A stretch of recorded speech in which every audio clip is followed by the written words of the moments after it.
ఓం నమో వెంకటేశాయ. స్వామివారి యొక్క అనుగ్రహంతో ఇవాళ స్వామివారి దర్శనం పరిపూర్ణమైనది, సుసంపన్నమైనది. రాష్ట్రంలోనే ప్రజలందరికీ, దేశంలో ఉన్న ప్రజలందరికీ, భక్తులకి స్వామివారి అనుగ్రహం పుష్కలంగా లభించాలని, భక్తులే కాకుండా అందరూ కూడా ధర్మ మార్గంలో సంచారం చేయాలని, ప్రత్యేకంగా ఈ మధ్యనే పదవీ బాధ్యతలు తీసుకున్న ప్రభుత్వంతో ముడిపడి ఉన్న అందరూ కూడా స్వామివారికి ఏ విధంగా చక్కని కైంకర్యాలు అందాలో, స్వామివారి భక్తులకి ఎలాంటి చక్కని సేవలు అందాలో వారందరూ కూడా జాగ్రత్తగా గమనించి భక్తులకు అందించాలని చెప్పి నేను సవినయంగా మనవి చేస్తున్నాను. మనందరి అదృష్టం, మనందరికీ కలియుగ దైవం మన ముంగిట్లో ఉన్నాడు.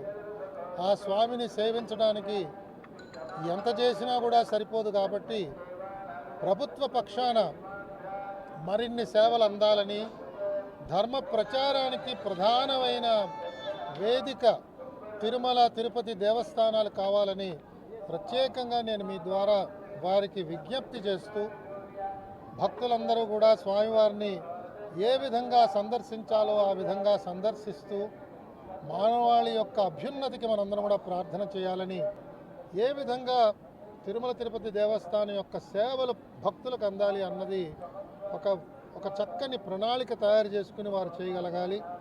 సమాజంలో అనేక రుగ్మతలకి ఈ రకమైన ధర్మ మార్గాన్ని వీరు ఒక చక్కని ఉదాహరణతో చూపించగలగాలి. వారు ధర్మంలోనే సంచారం చేయకుండా వారితో పాటు భక్తులందరినీ కూడా తీసుకెళ్లే ఒక గొప్ప ఆలోచన జరగాలి. వారి ద్వారా సరసమైన ధరలకి భక్తులకు అందించాలి, అన్ని భాషల్లో వ్యాప్తి చేయడానికి అనువదించాలి. ఇలా అనేక ఆలోచనలు స్వామివారి పాదాల దగ్గర కూర్చున్నప్పుడు వస్తున్నాయి. ఇవన్నీ కూడా వారికి చెప్దామని అనుకున్నాను. మీ ద్వారా వారికి ఇవి అందిస్తూ మీ దగ్గర సెలవు తీసుకుంటున్నాను. ఓం నమో వెంకటేశాయ.